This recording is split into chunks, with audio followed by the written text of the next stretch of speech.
많이 와주셔가지고 상당히 부담도 되고, 뭐 그만큼 기다리신 만큼 좋은 내용으로 보답해 보도록 하겠습니다.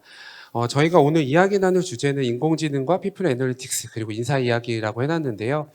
어, 좀 사례 위주로 말씀을 많이 드릴 거고, 최근에 이제 고민하고 있는 주제들 말씀드린 다음에 저희 송지훈님 아마 많이 못 보셨을 거예요. 지금 NC 쪽에서 HR 관련된 데이터 분석을 활발하게 하시는 분인데 함께 이야기 나눠보도록 하겠습니다. 근데 왜 이렇게 난리일까요? 라는 측면에서 말씀을 좀 드려볼게요. 이제 조금 빨리 하는 건 앞부분을 했고 뒷부분 사례를 구체적으로 말씀드려보겠습니다. 혹시 여기서 다 오늘 지겹게 들으셨겠지만 챗 GPT를 일주일에 2시간 이상 쓰시는 분 몇 분 정도 되시나요? 혹시 챗 GPT 일주일에 2시간 이상 쓴다. 무슨 소리냐? 2시간은 너무 적다. 20시간 이걸 바라시는 건가요? 혹시 아니면 너랑 대화하기 싫다. 이런 걸 혹시 어느 정도 쓰세요? 대략 시간을? 아무도 안 쓰시나요? 쓰시긴 쓰실 거고 손들기 좀 어려우실 텐데 저는 GPT 쓰고 나서 사실은 생산성이 굉장히 많이 늘어났습니다. 일례로 제가 강의 때 많이 말씀드리는 여기 오토 GPT 위에 있는 화면이죠. 이 오토 GPT 같은 경우는 실제로 제 연구실 PC에서 계속 돌아가고 있어요. 이 친구 같은 경우는 오픈 AI의 API, 그러니까 저희가 그 기능을 쓸 수 있는 거죠. 오픈 AI에서 제공하는 GPT 3.5라는 이 엔진을 제가 쓸 수 있는 거고, 이 친구 같은 경우는 언론을 통해서 많이 보셨겠지만 제가 큰 목표의 일을 주면 그 목표를 잘 대신해주는 친구입니다. 대표적으로 오늘 제가 여러분들과 소통하기 위해서 자료를 리뷰를 해야 되잖아요. 그럼 이 친구한테 일을 줍니다. 최근에 출판되어 있는 아티클을 10개 구글에서 검색해서 워드 파일로 요약해서 주세요. 라고 하면 이 친구가 열심히 제 옆에 PC에서 돌아가면서 요약해서 줍니다. 이게 4월 초에 나왔던 버전이에요. 파이썬 기반으로 저희가 코드를 넣고 프로그래밍을 좀 돌리면 나왔던 겁니다. 이 당시만 하더라도 제가 지금 회사의 대표님들하고 세션을 많이 하는데 대표님들이 어렵다. 파이썬은 보기만 해도 싫다 막 이러셨어요. 그래서 이걸 어떻게 하지라고 했는데 최근에 한 2주 됐습니다. 혹시 요거 보셨나요, 많이? 오픈 인터프리터라고 지금 구글에다가 요대로 한번 쳐보세요. 오픈 인터프리터라고 쳐보시면 어떤 친구가 나오냐면 두 가지가 가능합니다. 하나는 로컬 PC에서 다운로드를 받아서 제 PC, 예를 들면 여러분들 PC 있잖아요. PC에다가 얘가 설치가 돼요. 설치가 돼서 이 친구가 제 PC에 있는 것들을 자연어로 알아듣습니다. 예를 들면 이게 유명한 영상입니다. 이게 어떤 영상이냐면 오픈 인터프리터를 만든 그 개발자분께서 이렇게 쳐요. 내 바탕 화면에 색깔을 검정색으로 바꿔줄래? 라고 자연어로 물어보면 얘가 컴퓨터가 파이썬 코드가 쭉 작동해서 제 바탕화면이 파란색으로 바뀌기도 하고요. 아니면 어플리케이션을 만들어 줄래? 라고 하면 이 친구가 만들어 주기도 합니다. 다시 말하면 기존에는 오토 GPT나 베이비 AGI처럼 자동화할 수 있는 툴이 파이썬 기반으로 좀 어렵게 돌아갔다라고 하면 지금은 그냥 제 로컬 PC에서 쉽게 돌아갈 수 있도록 바뀌었어요. 근데 이게 뭘 의미하냐? 생성형 AI가 저희가 필요로 하는 자료를 굉장히 쉽게 찾아주고요. 요약한 다음에 기억합니다. 이게 제일 중요하죠. 이 친구들이 계속 파일을 저장해요. 왜 저장해? 기억하려고. 기억한 다음에 다음 필요 행동을 추론해서 실행하죠. 다시 말하면 명료하게 저희가 일을 주면 사람처럼 일을 수행할 수 있는 계기가 열렸다라고 보시면 좋을 것 같고요. 꼭 한번 써보세요. 얘는 진짜 써보면 좀 진짜 신세계가 열리실 겁니다. 생산성이나 여러 가지 측면에서 써보시면 좋을 것 같고요. 그럼 이제 생성형 AI로 이런 앞에 나왔던 현상들을 어떻게 해결할 수 있을까요? 사례를 좀 말씀드려볼게요. 첫 번째로는 구성원들의 모빌리티가 좀 활발하게 돌아갈 수 있도록 도와줍니다. 이건 전 인플로이 모빌리티 이네이블러라고 적어놨는데 이 서비스들을 한번 찾아보세요. 아이디에이션 할 때 되게 좋습니다. 이거는 그 AT폴드라는 것과 SeekOut이라는 솔루션입니다. 어떤 솔루션이냐면 AT폴드는 지금 실리콘밸리에서 HR 솔루션 중에 가장 투자 많이 받는 솔루션이거든요. 이 A폴드 들어가시면 어떻게 되어 있냐면 우리 조직에 있는 사람들의 특성들과 향후에 우리 조직에 필요한 직무들의 갭 같은 걸 구해줘요. 예를 들면 이중학이라는 사람이 현재 HR이라는 직무를 하는데 머신러닝 알고리즘을 짜고 시각화를 하고 어쩌고저쩌고 한다. 이런 식이 나오잖아요. 그럼 내가 그 다음 포지션이나 그 다음 자리로 가거나 직무 전환을 할 때 필요한 갭 같은 거를 알려줘요. 두 번째, seek out 같은 건 어떻게 하냐면 우리가 뽑을 이 포스트, 새로 신규 채용이나 경력치 채용을 할 때 이 포스팅을 올려놓으면 거기에 지원 가능한 사람들의 매치율 같은 거를 계산해 줍니다. 이 말은 어떤 거냐면 아까 말씀드린 대로 이제는 직업도 바뀌어야 되고 직무의 경계도 희미해지고 이런 상태들에서는 조직 내에서 모빌리티가 엄청 활발하게 돌아갈 수밖에 없거든요. 그런 상황에서 어떻게 할 거냐 이런 솔루션들이 해결을 해줄 거다. 그래서 Employee Mobility Enhancer라는 걸로 AT4자 Seek Out이 나오고요. 이게 지난달에 나왔을 거예요. 얘네들이 GPT-4 API 써서 연동시킨다라고 합니다. 그러면 최근에 제가 회사들하고 프로젝트 많이 하는 구성원들 커리어 로드맵, 스킬갭 줄이는 것들을 이런 솔루션들을 회사마다 많이 하고 있다. 그래서 이거 하나 꼭 보시면 좋을 것 같고요. 두 번째로는 스킬 베이스드 HR. 이거 가장 핫하죠. 사실은 이제 스킬 베이스드 HR에 대해서도 이야기면 한참 할 게 많은데요. 결국은 스킬 베이스드 HR에서 가장 코어한 거는 가장 중요한 거는 어떻게 우리 조직 구성원들의 스킬을 정의할 거냐 하나, 두 번째는 우리 회사에서 필요한 스킬을 어떻게 정의할 거냐 두 개입니다. 결국은 우리 회사에서 일을 수행할 때 어떠한 수준의 어느 정도의 스킬이 이만큼 필요하다라는 걸 정의를 해야 되거든요. 근데 이게 생각보다 되게 어렵습니다. 그리고 내가 갖고 있는 스킬에 대해서도 측정하고 진단하고 이런 걸 해야 되는데 상당히 어려워요. 그래서 최근에 나온 서비스가 라이트캐스트라는 서비스입니다. 라이트캐스트라고 메모를 해놓고 가셔서 보시면 얘네들이 API로 이 스킬 텍사노미라는 것들을 제공해줘요. 이걸 뭐냐면 라이트캐스트라는 데에서는 매일매일 40개국에 링크드인을 포함한 채용 공고들 다 갖고 와요. 갖고 와서 뭐 예를 들면 마케팅에서 그로스 해킹을 하는 사람이다라고 하면 어떤 역할과 어떤 스킬과 어떤 리스팔리스빌리티가 있는지에 대해서 스킬 단위로 다 텍사노미를 구분해서 가르쳐 줍니다. 그렇게 놓고 하면 여러분들이 스킬에 대한 정의뿐만 아니라 어떻게 활용할지에 대해서도 이 친구를 쓰면 되게 잘 될 것 같고요. 두 번째는 글루트라는 솔루션입니다. 이것도 상당히 많이 써요, 요즘. 글루트는 뭐냐면 조직 내에서 구성원들 커리어 관리해 주는 겁니다. 예를 들면 이중학이라는 사람이 앞으로 HR BP로서 나아가고 싶다라고 하면 그 나아가는 커리어를 지속적으로 레코멘데이션 해줘요. 당신이 HR BP로 나가려면 이런 스킬들을 육성을 해야 되고 이런 스킬을 육성하기 위해서는 상사가 무슨 역할을 해주세요. 까지 표현을 해줍니다. 이런 것처럼 스킬 중심으로 인사가 넘어갈 때 이런 솔루션들이 도움이 될 거다라고 보시면 좋을 것 같고요. 세 번째로는 요건 제가 자주 소개해드리는 아티클인데 올해 IBM의 CHO가 하버드 비즈니스 리뷰에 더 뉴 컬러 워크포스라는 이 글을 내요. 이 글을 보시면 IBM이 어떻게 스킬 중심으로 인사를 했는지에 대해서 상당히 잘 써 있습니다.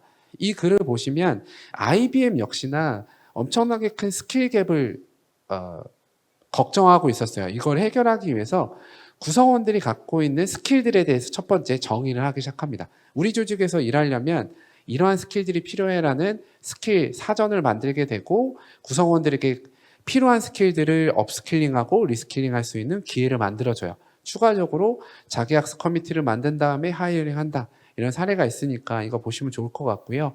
이 아티클을 보시면 뱅크 오브 아메리카, 미국에 있는 은행, 금융권의 사례까지 스킬 중심을 어떻게 정의해서 조직을 운영하는지도 보여주니까 요거 한번 보시면 좋을 것 같고요. 추가적으로 마이크로소프트 사례입니다. MS 사례도 많이들 공부하시는데 MS가 요게 있습니다. 스킬 매핑 서치 다이내믹 365라고 검색하시면 나올 거예요. 얘네들이 내부적으로 조직에서 이런 거를 이따 송지훈님께서도 말씀을 해주시겠지만 우리 조직 내에서 머신러닝 알고리즘 짤 수 있는 사람이 누구지? 라는 게 궁금해요. 그럼 여기다가 키인을 합니다. 그러면 쫙 떠요. 우리 조직에 머신러닝 알고리즘 짤 수 있는 사람이 HR 부서에 몇 명, 뭐 마케팅 부서에 몇 명, 수준이 어느 정도이고 이런 것들을 보여주게끔 짭니다. 이게 어떻게 되냐면 결국은 우리 조직 내에서 앞으로 비즈니스가 계속 바뀌잖아요. 바뀌는 비즈니스에 맞춰서 필요한 스킬이 어느 조직 혹은 우리 조직 전체 수준이 어느 정도다 라는 것들을 이 친구가 보여준다라는 거고요. 엊그저께 발표했죠. 11월 달에 코파일럿이 드디어 나옵니다. MS에서 하는 코파일럿. 이게 비바라는 플랫폼과 연동될 거예요. 이건 뭐냐면 직원들한테 성과 관리, 목표 관리, 교육 등을 다 통합해서 해주는 플랫폼입니다. 비바라는 데를 제가 사실하는 게 아니라 이 플랫폼의 작동 원리를 보면 조직 내에서 구현하는 아이디어를 잘 얻으시기 좋을 거예요.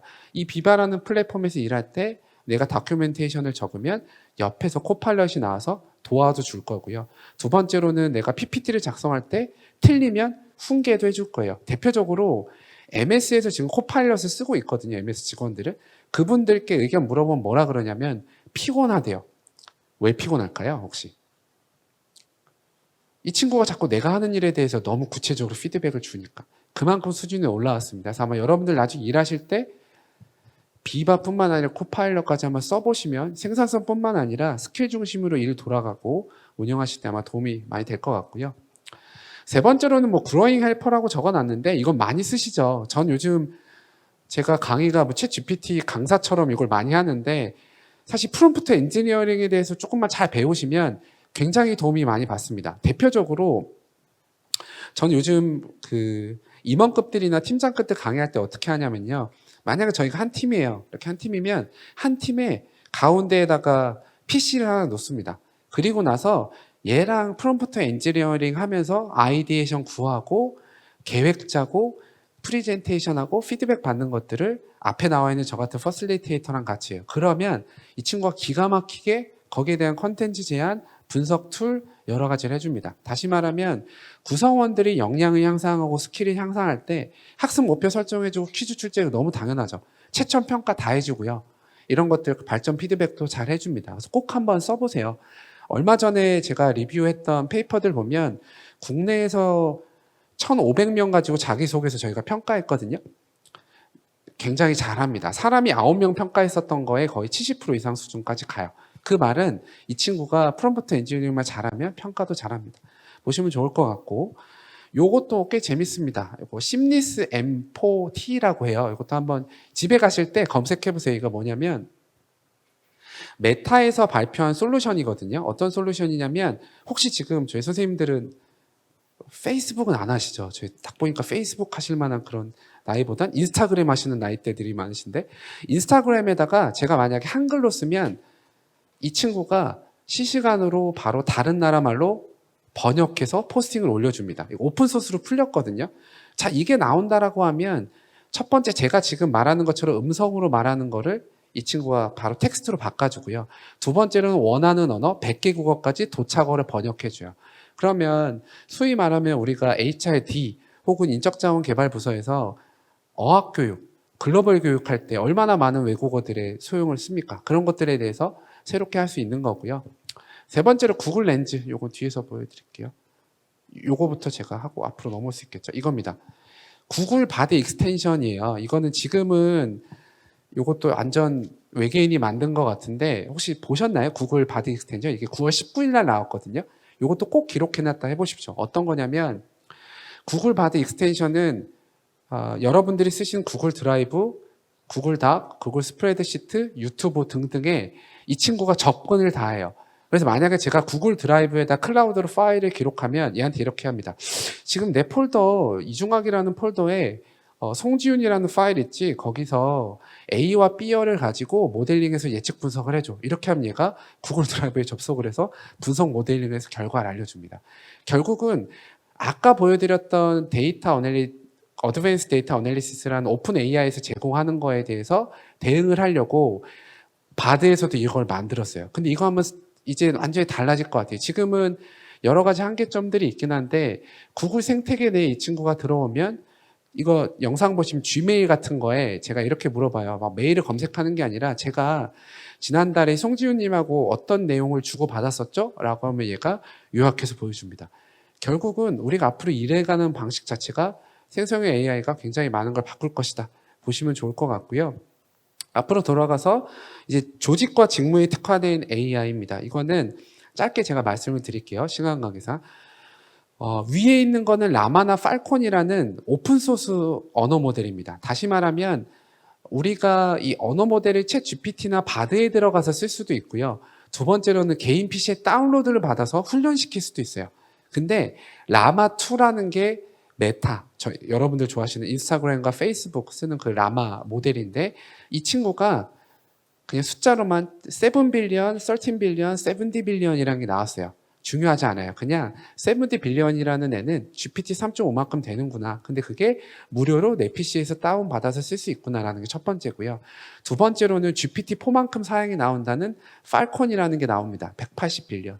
제가 어떤 걸 말씀드리려고 하는 거냐면 이제는 저는 이제 조금 큰 회사분들하고 어떤 거 하냐면 이제는 HR과 마케팅이나 직무에 특화되어 있는 언어 모델을 만들 수 있다. 얘한테 파인 튜닝해서 쓰면 되거든요. 다시 말해 HR에 파인 튜닝을 해서 특화되어 있는 AI를 쓸 수 있는 시대가 굉장히 빠르게 옵니다. 물론 컴퓨팅 파워가 좀 따라간다는 전제하에 이게 온다라고 보시면 좋을 것 같고요. 두 번째로는 인 컨텍스트 러닝입니다. 아까 설명을 드린 대로 얘는 그냥 GPT가 학습할 수 있다라고 보시면 돼요. 근데 제가 사례로 많이 드는 게 이겁니다. 캐릭터 AI. 요것도 이따가 기록해 놓으시고 한번 들어가 보세요. 그러면 제가 뭘 들어가 보면 많이 하죠. 요 캐릭터 AI 들어가시면 여러분들이 좋아하시는 BTS의 RM, 뭐 뉴진스의 어쩌고, 제가 가수를 전혀 몰라서 뭐 이런 이제 여러 가수들이 여기 7명, 8명씩 있습니다. 히틀러도 있고 스티브 잡스도 있고 마리오도 있어요. 이건 뭐냐면 아까 말씀드린 프롬프트 러닝, GPT라는 생성형 AI가 학습해서 페르소나를 가질 수 있다는 전제하에 이걸 만든 거예요. 들어가시면 제가 마리오랑 대화할 수 있고요. 스티브 잡스랑도 대화할 수 있습니다. 이 친구한테 그렇게 페르소나를 만들어서 학습시킨 거예요. 그럼 이걸 어떻게 쓸 거냐? HR 씬으로 갖고 오면 되게 재밌는 걸 많이 할 수 있습니다. 결국 우리 조직에서 갖고 있는 특정 조직, 문제되는 사원, 특정 사람들에 대해서 페르소나를 만들어요. 학습 데이터를 넣고 가상의 데이터를 만들어서 이 친구한테 페르소나를 만든 다음에 우리 회사에서 이런 HR 제도를 하려고 하는데 어떻게 반응할 거야? 이런 식의 제도를 쓸 건데 당신들 생각은 어때? 라고 하면 생각보다 굉장히 잘 가르쳐 줍니다. 결국 두 가지예요. 하나는 조직과 직무대에 있는 특화된 AI는 파인 튜닝을 해서 자체 모델로 갈 거냐, 아니면 지금 쓰고 계신 GPT-4나 3.5에 이 인컨텍스트 러닝 혹은 프롬프트 엔지니어를 하셔가지고 쓸 거냐. 요 밑에 거는 이미 제가 여러 회사들을 하고 있습니다. 생각보다 굉장히 괜찮으니까 요거 한번 보시면 좋을 것 같고요. 혹시 더 AI 쪽에 관심이 있으시면 요거 허킹 페이스에서 트레이닝 하는 거를 지금 웨이트 리스트를 받고 있어요. 이런 거 서비스, 예전에는 저희가 GPT-4 한 번 학습하면 몇백억 든다라고 하잖아요. 그 몇백억씩 드는 걸 회사에서 감내를 못하니까 허킹 페이스라고 하는 데서 이런 것들 서비스로 제공하고 있다. 그것도 한번 보시면 좋을 것 같습니다. 이제 거의 마무리 해볼게요. 뭐 해야 되냐? 첫 번째로는 HRD의 중요성이 많이 올라갈 겁니다.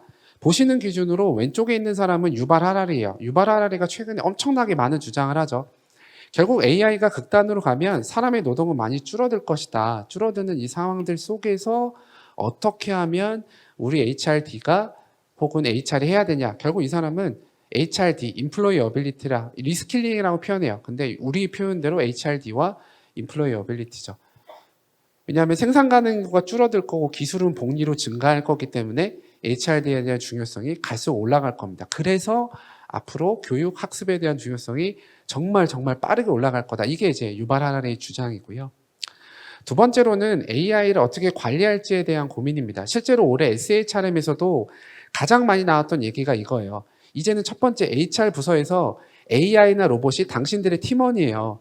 HR에서 AI와 로봇을 관리해야 되니까 알아두세요. 첫 번째. 두 번째, 이 친구를 어떻게 페르소나 정의할 거, 얘는 어떻게 이름을 붙여주고 어떤 성격을 가진 애야. 두 번째. 세 번째, 이 친구가 하는 일에 대해서 뭐가 성공이고 실패인지에 대해서 정의해 주셔야 돼요. 이게 지금 SHRM에서 가장 많이 하고 있는 연구입니다. 그리고 여러분들 하셔야 되고, 한국 정부도 이미 노무 제공자라는 이름 하에 AI를 실제 노동자로 구성하기 위해서 고민하고 있습니다. 먼 얘기가 아닙니다. 그래서 이것도 고민해 보셔야 될 것 같고요. 세 번째로는 채용하고 육성에 대한 초점입니다. 결국은 짧게 요약하면 앞으로 중요한 지능은 증강지능일 거예요. 인지지능이 아니라 증강지능이 중요합니다. 제가 아까 소개드린 하버드 여러 가지 다 페이퍼를 보더라도 결국 앞으로 필요한 건 AI 잘 써서 어떻게 일 잘할지에 대한 어규먼티드 인텔리전스예요. 그렇기 때문에 증강지능이 가장 중요하다. 이거는 제 주장뿐만 아니라 마이크로소프트, 하버드, 유펜, BCG 다 이런 얘기만 합니다. 결국 여러분들이 보실 거는 어떻게 하면 사람들을 증강지능을 키울 거냐, 증강지능을 가진 사람을 채용할 거냐에 대한 겁니다. 그런 것들을 요거 페이퍼를 제가 5월 달에 쓴 게 있어요. 페이퍼를 보신다고 돈이 전혀 들지 않거든요. 저한테 돈을 받는 것도 아니고 한번 보시면 개념도 해놨으니까 보시면 좋을 것 같고요. 마지막 리더입니다. 리더 육성에 대한 건데 요즘 미들 매니저에 대해서 안 하고 싶어 하죠. 이런 얘기가 많습니다. 중간 관리자 안 하고 싶어 하는데 다 똑같습니다. SK 얘기하면 안 되나요? S사와 L모사와 이런 회사들을 가면 다 관리자 하기 싫어요. 왜요? 책임지고 권한 많고 번아웃 오니까. 그러면 결국은 이것들을 어떻게 해결할 거냐, 얘가 많이 도와줄 거예요. 우선순위 도와주고 효율성 증대해 줄 거고 구성원들의 경력 관리 도와줄 거다라는 거고요. 요거 한번 쳐보세요. 이것도 인서머리라고 여러분들의 구글 캘린더에 들어가서 이 친구가 내가 어떤 스케줄, 어떤 일들을 많이 했는지에 대해서 정리해서 알려줍니다. 결국 이런 인서머리 같은 애를 관리자가 쓰면 우리 팀원들의 시간 관리뿐만 아니라 성과 관리에도 굉장히 많은 것들을 도와줄 겁니다. 그래서 여기까지 제가 빠르게 설명을 드렸고요.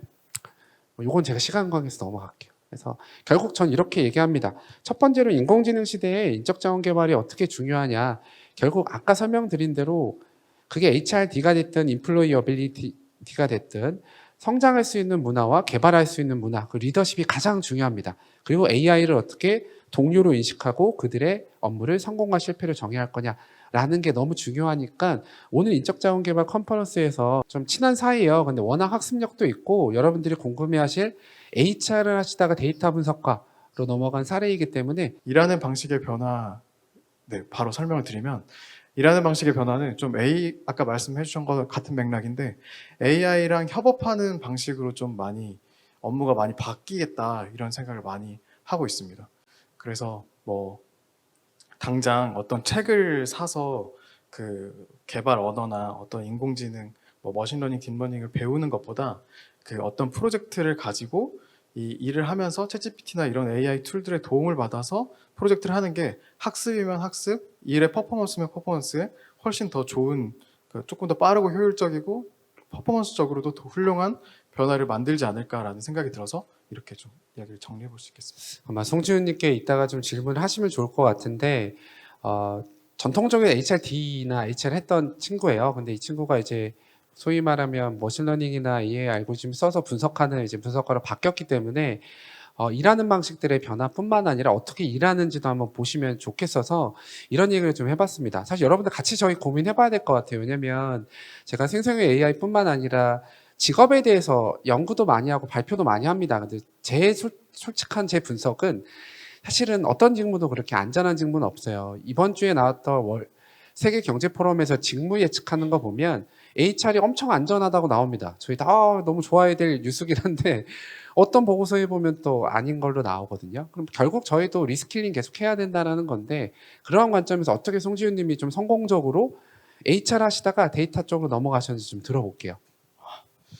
성공적이라는 표현이 조금 부담스럽긴 한데요. 일단은 이 질문을 좀 종합적으로 생각해 보면 일단 첫 번째로는 제가 HR로 사실 중학교생이랑 같이 근무하면서 그 신입 이제 한 달 막 됐을 때 중학교생이랑 이제 커피를 마시면서 저 여기서 전문성을 발휘할 수 있을지 모르겠다. 어떤 미래가 저한테 있을지 모르겠다. 이렇게 좀 건방지게 이렇게 말씀을 드렸더니 그래, 데이터 쪽으로 공부를 해보는 게 어떻겠냐 이렇게 말씀을 주셨고 그래서 저는 이제 HR에서 써먹기 좋은 그러니까 좀 사람에 대한 데이터, 심리 상태, 어떤 행동 과학에 대해서 좀 공부를 많이 하고 싶어서 그 계량 심리나 행동과학 쪽에 통계 분석 방법론을 좀 공부를 했고요. 그래서 이제 데이터 그 관련 좀 대학원을 진학을 해서 공부를 했었고 그 다음에는 이제 NC에서 데이터 분석 조직에서 데이터 센터에서 관련 포지션으로 채용을 하는데 이제 거기에 지원을 해서 합격을 해서 이제 근무를 하게 된 케이스인데 조금 종합을 해보면 좀 한 두 가지 정도로 정리를 할 수 있었던 것 같아요.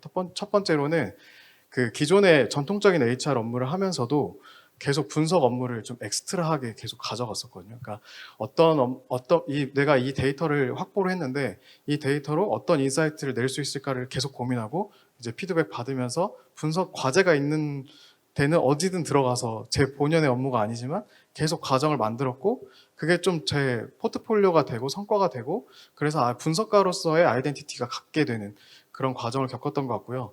두 번째로는 좀 이거는 앞서서 말씀드린 거는 개인 차원이었고, 두 번째로는 조금은 조직 차원인데, 제가 분석가로서의 역량은 사실 전통적인 분석가들이 했던 그 스킬에 비해서는 떨어졌을 거잖아요. 근데 제가 가지고 있는 분석 방법론이나 제가 가지고 있는 이 HR이라는 도메인을 보고 이제 저희 회사에서 과감한 결정을 해주신 거죠, 사실. 그러니까 오케이, 이 데이터 분석에 대한 거는 와서 배우면 되고, 그 다음에 너가 가지고 있는 너의 고유한 전문성을 인정하고 그걸 발전시킬 수 있는 방향으로 같이 일해보자.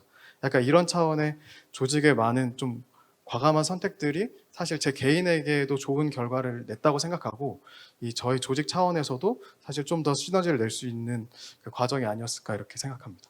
아마 아까 말씀드린 대로 사실 저희가 지금 리스킬링에 대한 논의를 많이 하고 있습니다. 아마 여러분들도 많이 하실 것 같고 개인 차원의 리스킬링도 고민이 되실 거고 조직 차원의 리스킬링도 고민이 되실 건데 지훈님은 좀 리스킬링을 어떻게 좀 성공적으로 하셨는지. 그러니까 제가 막상 실에 의도하지 않았지만, 제가 뭐 계획하지 않았지만 딱 이제 입사를 해서 보니까 저희 실이 되게 특이하게 백그라운드가 되게 다양하신 분들이 하나의 실에 모여 있었어요. 그러니까 저는 사실 학부는 교육학을 전공했고 그 석사는 교육 측정 통계를 전공해서 이제 이런 쪽에 백그라운드를 가지고 있었고, 어떤 분은 뭐 기상학 하신 분도 있었고 경제학 하신 분도 있었고, 그 다음에 아예 컴퓨터공학, 산업공학, 그리고 아예 그 데이터 엔지니어로 계신 분들도 있었거든요. 그래서 이 백그라운드가 되게 다양하다 보니까 거기서 조금 더 시너지를 냈던 것 같아요. 다른 사람들이 어떻게 모델링 하는지 보고, 거기에 있는 아이디어가 뭔지 보고, 그리고 여기 저희가 이제 고민했던 그 주제들을 가지고 그러면 그 방법론을 우리가 어떻게 적용할 수 있는지를 계속 주고받으면서 그렇게 할 수 있었던 것 같고요. 그래서 조직 내에서 좀 점프해서 이야기를 해드려 보면, 이제 사실 제가 HR에 있었을 때는 데이터를 요청해서 관련 IT 부서에 요청할 때 너무 왜 이렇게 이야기를 하시지? 왜 이렇게 밖에 도움을 안 주시지? 라고 생각했는데, 막상 데이터 조직에 와 보니까 그런 요구 사항들이 되게 너무 여기에 대한 이해가 또 없으신 요구가 많더라고요. 그래서 가능하면 그 조직에서 그런 어떤 이렇게 융합적이고 좀 소통이 가능하다면 좀 이 어떤 사일로라고 표현할 만한 그런 그 부분들이 사실 많이 희미해져야 그 업무상에도 더 발전, 뭐 리스킬링도 그렇겠지만 업무상의 효율 DT 차원에서도 조금 더 의미가 있지 않을까 생각합니다. 혹시나 지훈님께서 생각하실 때 저희 여러분들이 AI 얘기 많이 했잖아요. 어떤 거 준비하시면 좋을까요? 사실 저는 처음에는 저 2번을 먼저 많이 생각을 했었어요. 그러니까 그 중학 교수님의 사실 강의 자료나 강의 내용들은 사실 이전에 조금 공유를 받아서 많이 들었었는데, 제일 인상적이었던 건 사실 스킬 베이스드 HR이었어요. 그래서 이 기존에 우리가 디파인하는 그 직무로 그냥 정의해서 그 직무에서의 업무의 한계를 지정해버리는, 그래서 거기 안에서만 성장할 수밖에 없는 그런 구조가 기존의 구조였다면, 앞으로 HR에서는 이 조직 관점에서 이 HR의 업무 태스크, 워크라고 이야기했던 그 업무 단위를 잘 설계를 해주셔서, 그래서 그 각자의 구성원들이 가지고 있는 스킬들을 다양한 방향에서 발전시킬 수 있도록 해주시는 거, 그게 조직 관점에서 HR이 가장 해주셔야 하는 그 가장 이제 주니어로서 그래서 기대되는 부분이라고 생각하고요. AI 시대 HR 담당자는 사실 이미 답을 앞선 강의에서 많이 주셨던 것 같은데, 이제 기존에 가지고 있는, 저는 그렇게 생각하거든요. 어떤 그 기술에 대한 되게 엄청 큰 백그라운드에 대한 전반적인 모든 이해가 필요한 게 아니라 이거를 잘 활용하고 잘 적용하는 게 되게 중요하다고 생각해요. 근데 지금 막상 들으셨을 때는 뭐 너무 많다 뭐 하시겠지만, 막상 발을 들이시는 순간 너무 쉽게 다가오신다는 걸 아실 거거든요. 그래서 저는 어떻게 생각하냐면, 기존의 AI를 연구했던 사람들이나 데이터 분석을 했던 사람들이 접근했던 기술 장벽보다 지금 이제 진입하는, 이제 데이터 분석을 하거나 AI를 적용하거나 하시는 분들 입장에서는 기술 장벽이 훨씬 낮았다고 생각해요. 왜냐면 아까 말씀드렸던 챗GPT나 뭐 AI 관련된 툴들이 분명 그렇게 많이 도움을 주실 거라서, 그런 차원에서 그냥 막 엄청 큰 준비보다, 마음의 큰 준비보다 그냥 막 시작하는 그 단계가 중요하지 않을까라는 생각을 해봅니다. 최 선생님이 다 가르쳐 줍니다. 그러니까 한번 해보시면 좋지 않을까 싶습니다.